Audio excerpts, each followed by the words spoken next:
안녕하세요. 상담심리사들의 내 마음 상담소입니다. 살면서 인연이 한번 이어졌다가도 끊기기도 하고 또 그러다가 또 다시 만나기도 하고 그러면서 관계에 대해서 고민이 참 많은 것 같아요. 오늘은 친구 때문에 속상한 일에 대해서 한번 다뤄보려고 합니다. 그 전에 한번 질문을 드려볼게요. 선생님들께서는 친구들의 하소연을 좀 잘 들어주시는 편인가요? 저는 요즘을 기준으로 하면 잘 안 들어주는 것 같아요. 이게 그러니까 제가 아는 것 같아요. 대충 듣는 건 되게 항상 어려워서 일종의 직업병일 수도 있겠죠.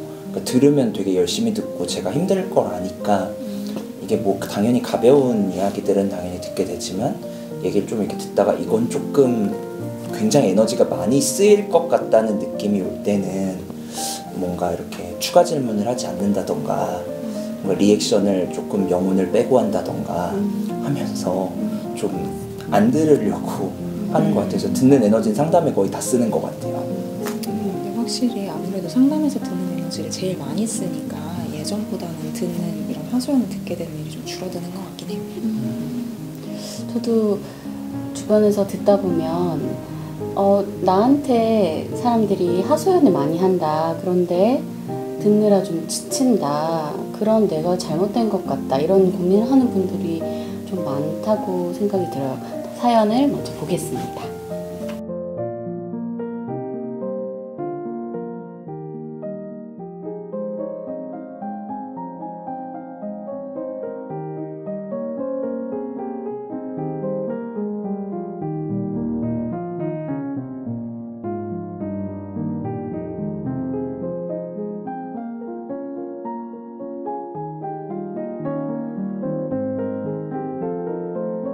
사연을 보니까 인간관계에서 적절한 거리, 적절한 선을 갖는다는 게 정말 어려운 일인 것 같아요. 이럴 때 어떻게 하면 좋을지 한번 얘기를 나눠보면 좋을 것 같아요. 사실 상담에서도 이런 비슷한 주제, 비슷한 내용의 이야기들을 하시는 분들이 많아요. 그러니까 내가 힘든 것도 힘든 건데 주변 친구가 너무 막 우울하고 힘들어서 그 얘기를 나한테 막 늘어놓는데 이제 그거를 들어주느라 또 너무 힘들다. 안 그래도 나도 힘들어 죽겠는데 근데 사실 이럴 때 뭐 물론 경우에 따라 다르지만 보통 얘기하는 건 정말 적절한 거리를 잘 두는 거, 내 경계를 설정하는 거에 대해서 이야기를 하게 되는 것 같아요. 이게 사실은 누군가가 이렇게 힘든 이야기를 특히 가까운 사람이 하면 잘 들어주고 싶은 마음도 있고 잘 들어줘야 할 것 같은 마음도 들기는 하죠. 근데 말씀하셨던 것처럼 잘 듣는다는 거가 대충 듣는 건 누구나 할 수 있는데 정말 이런 힘든 얘기를 마음을 담아서 듣는다는 건 진짜 많이 어려운 거거든요. 그게 어려운 거니까 전문적인 영역으로 심리상담이 있는 거기도 하고요. 상담은 결국 듣는 거거든요. 그래서 우선 이제 사연자분께서 많은 분들이 이제 그런 생각을 하는 것 같아요. 내가 이걸 들어주지도 못한다. 그냥 뭐 귀만 열고 있으면 되는 건데 내가 이것도 못 해주는 사람인가? 이런 생각들을 하실 수 있는데 원래 힘든 거다. 이거 잘 못하는 게 당연하고 지치는 게 당연하다. 이런 생각 먼저 좀 우선 해주셨으면 좋겠다는 생각이 먼저 들었습니다. 이 사연자분의 친구분 같은 경우에는 계속 좀 들어달라 이렇게 좀 요청을 하고 있는 것 같은데 사실은 이 듣는다는 것 자체가 시간과 에너지를 상당히 쓰는 일인데 그것에 대해서 뭔가 들어주는 이 사연자분도 그리고 계속 들어달라고 하는 친구분도 그게 어느 정도의 일인지에 대한 감이 좀 없으신 것 같은 느낌도 있고 그리고 사실 뭔가 내가 막 이렇게 열심히 들어줬는데 왜 이 친구가 안 나아지지라고 생각을 할 수가 있는데 이게 우울증인 친구 얘기 들어주기만 해서 그냥 끝나는 거면 그럼 모두가 우울증 걸리지 않을 거 아니에요.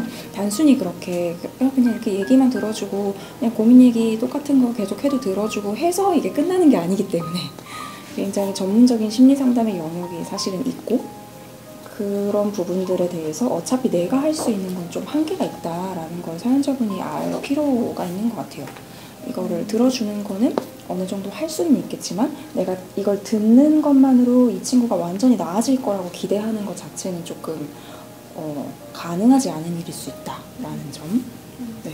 사실 이런 얘기를 계속 듣다 보면 이 친구가 정말 힘들어 보이기도 하고 또 듣는 나도 힘들고 이러니까 이걸 어떻게든 빨리 해결해주고 싶은 마음이 막 생길 수 있거든요. 그러다 보면 어쩔 때는 조언을 하게 될 수도 있고 뭔가 어떤 제안을 할 수도 있고 하는데 또 그럼 이 사연에서도 그렇지만 뭐 가령 뭐 알지도 못하면서 쉽게 말한다 뭐 이런 피드백이 돌아올 수도 있고 그렇죠. 그럼 또 나는 내 깐에는 나름 좋은 마음으로 했는데 또 그런 말 들으니까 속상하고요. 그래서 사실은 자기가 겪고 있는 어려움들을 해결하는 주체는 본인이란 말이죠.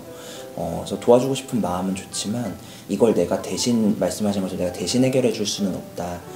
물론 이 사연자분이 들어주는 게 친구에게 힘이 되긴 할 거예요. 사회적 지지는 굉장히 중요하고 이 관계에서 내가 얻는 이 친밀감이 굉장히 중요하기 때문에 도움이 되긴 하겠지만 그게 모두 이 사람을 막 바꿔줄 수 있다거나 근본적으로 막 변화를 시켜줄 수 있는 그 정도의 힘을 내가 가지고 있는가?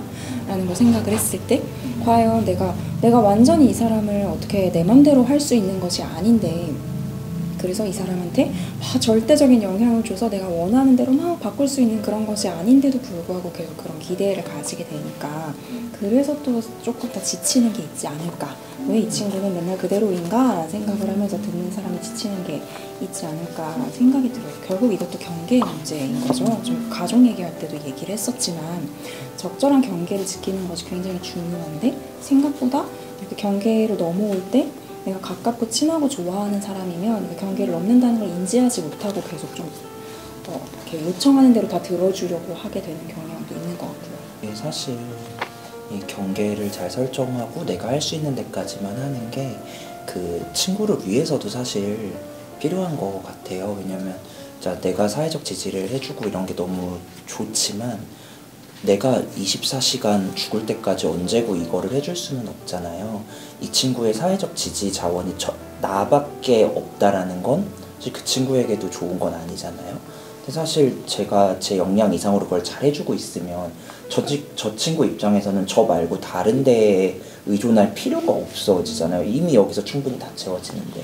근데 이걸 제가 죽을 때까지 평생 해줄 게 아닌 이상 이 친구가 여기서의 어느 정도 한계를 느끼고 다른 또 그런 대상도 찾고 그래서 그런 지지 자원을 좀 분산시키고 옵션이 다양해질 수 있어야 이 친구도 여러 그런 것들을 할 수 있으니까 그걸 위해서라도 내가 할 수 있는 데까지 분명히 하고 내가 조금 어렵다 싶을 땐 이 말을 하는 게 정말 어렵긴 하지만 지금 내가 이야기를 들어주기가 이래저래해서 어렵다 힘들다 근데 내가 이게 너가 싫은 게 아니라 내가 지금 힘들다는 거다 이런 얘기들을 좀 할 필요가 있겠죠.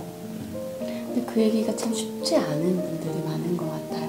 왜냐하면 지금까지 내가 그 역할을 열심히 해왔잖아요. 잘 들어주고 맞춰주고 그 사람이 나에게 의존하게끔 난 그래도 되는 사람인 것 같이 그래서 참 주저하는 것 같기도 해서 왜 이렇게 고민하시는지 저희가 진짜 알 것 같고 그럼에도 불구하고 나는 이 관계가 지금 뭔가가 문제가 있다.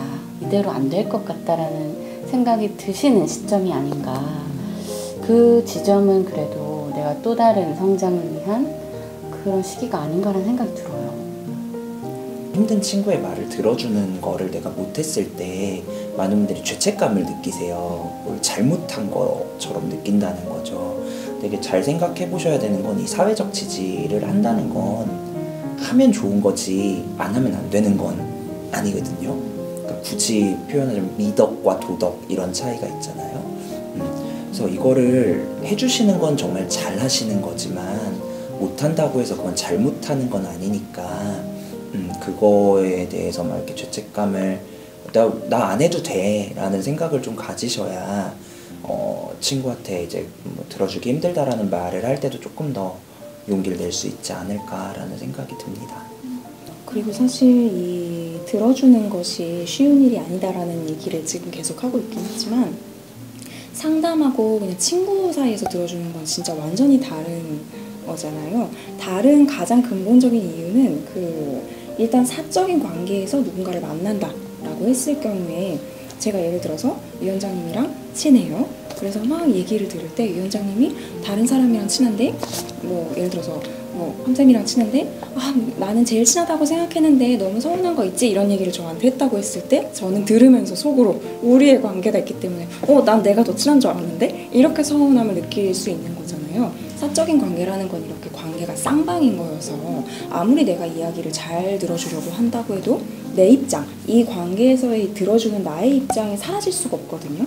그런데 상담이라는 건 이 상담에 온 내담자의 이야기를 충분히 들어줄 수 있게 하기 위해서 상담자가 물론 사람으로 앞에 앉아있긴 하지만 상담자의 사생활이나 사적인 관계가 개입이 되는 게 아니고 이 사람만의 시간과 공간을 충분히 확보를 해줘서 그냥 이 이야기를 쭉 여기서 편안하게 풀어내고 뭔가 엉킨 옷장을 정리할 수 있게 하는 것이 심리 상담이기 때문에 이 사적인 관계에서 해줄 수 있는 것은 사회적인 지지고 이 들어줌으로써 경청을 함으로써 뭔가 여기서 변화를 이끌어내는 건 심리 상담의 영역입니다.